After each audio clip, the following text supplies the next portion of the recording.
Il-Qorti tal-Appell annulla d-deċiżjoni tal-Qorti li ttieħdet fl-2021 li ma laqgħetx każ ta' malafama imressaq mill-ġurnalist tal-Malta Today, Rafael Vassallo, kontra l-blogger Manuel Delija.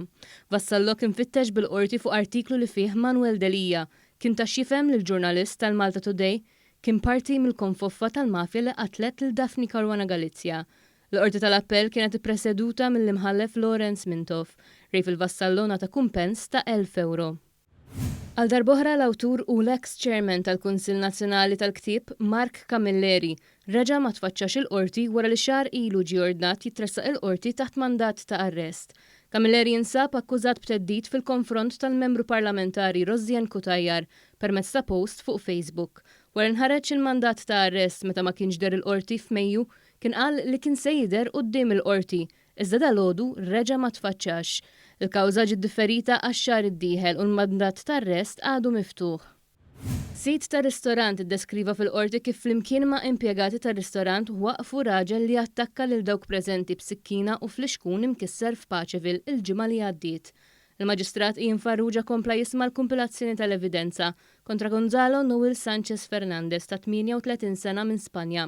Sfortunatament, is-smieħ tal-evidenza kellu jieqaf ħesrem meta l-akkużat qal kif qed iħoss u ġieħ f'sidru kif ukoll fidrjaw u kellu jittieħed l-isptar.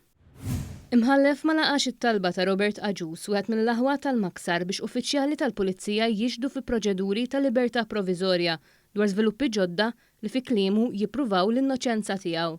Fit-talba tiegħu Aġus allega li l-iżviluppi ġodda fil-kumpilazzjoni tal-evidenza kontrih juru li hu innoċenti u talab lill-qorti biex issejjaħ lill-uffiċjali tal-Pulizija biex jipprovdu evidenza u jinformaw lill-qorti brabta ma' dan.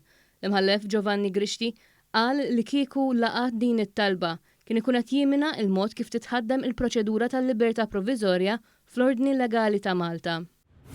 Il-Qorti tal-Appell konfermat sentenza mogħtija f'Jannar li kienet sabet lil importatur tal-ħut ħati li daħħal f'Malta 17 il-kelb il-baħar ta' speċi imħarsa u kien ġie immultat 10,000 euro wara nstab ħati li f'Settembru ta' 3 snin ilu wara spezzjoni li saret fil-maħżen tal-kumpanija Pizzani Fisheries.